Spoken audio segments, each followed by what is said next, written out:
Welcome to our channel, Beast Whisperer. They say life has a funny way of repaying debts, but I never expected mine to come full circle on four legs, covered in scars and silence.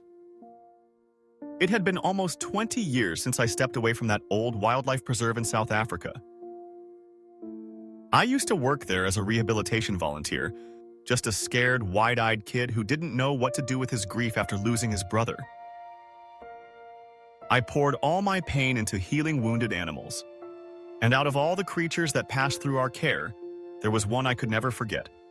A young lion, barely a year old, found half dead on the side of a dried riverbed.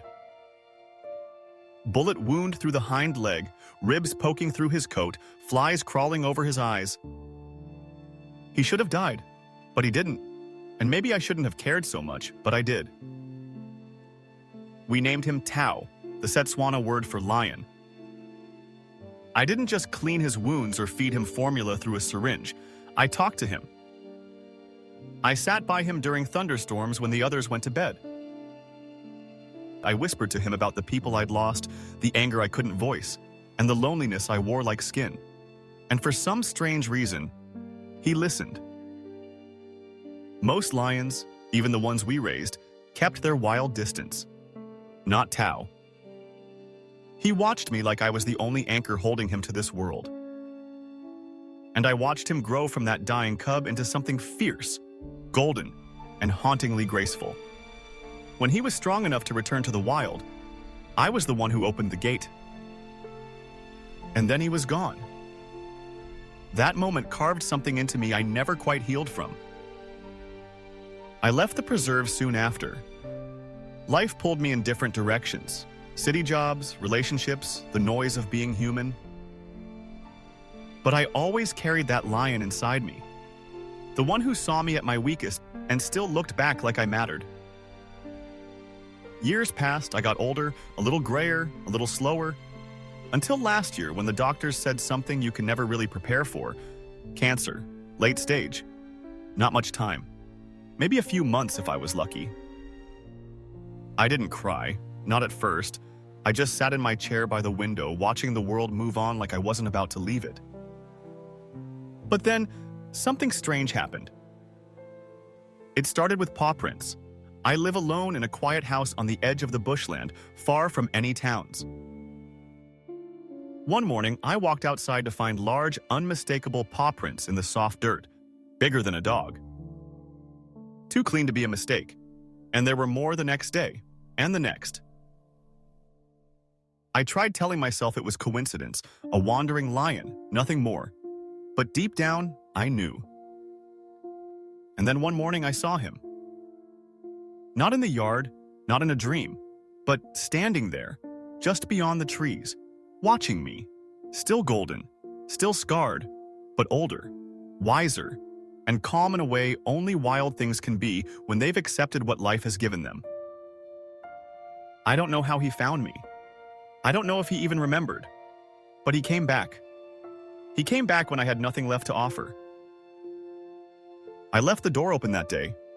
Don't ask me why. He didn't come in. Lions don't belong in houses, but he stayed. Just outside. For hours. Eyes locked on mine, like he could smell the sickness, feel the countdown inside my bones. I spoke to him the way I used to.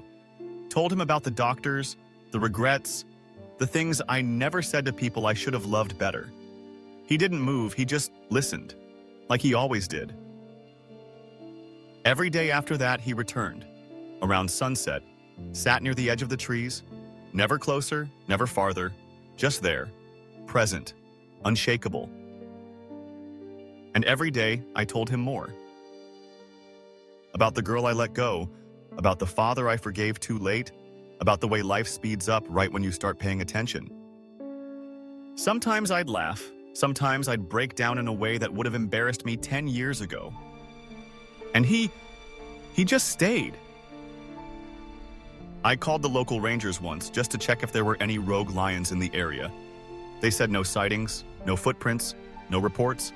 I stopped calling. Because I started to believe something I never thought I would. He wasn't just any lion. He was my lion. Tao. But here's the part that still shatters me. One evening, maybe 2 weeks before the end, I fell asleep in the chair outside. The pain meds made time blur.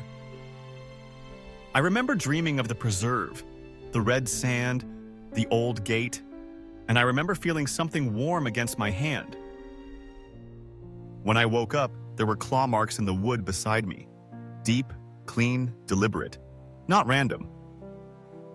Like he'd touched it on purpose.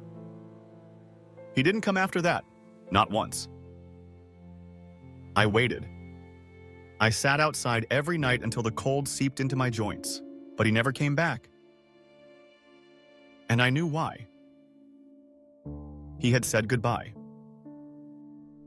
Not like humans do, with words and faces and tears, but the way animals say it, through presence, then absence. He came back to witness me, to return the watch I kept on him all those years ago. And then he vanished, like a spirit returning to the earth. You might think this is just a story, an old man with cancer and a fading memory, but you weren't there. You didn't feel it. You didn't hear the silence that wrapped around us like it had something to teach. I've lived long enough to know that not everything can be explained by science or logic. Sometimes loyalty outlives language. Sometimes bonds are written into the marrow long after the body forgets. I don't know where Tao is now. Maybe he's gone. Maybe he's still out there watching someone else, being their quiet witness. But I do know this. Love doesn't always come dressed in human skin. Sometimes it has claws. Sometimes it walks away from you so you can learn to let go.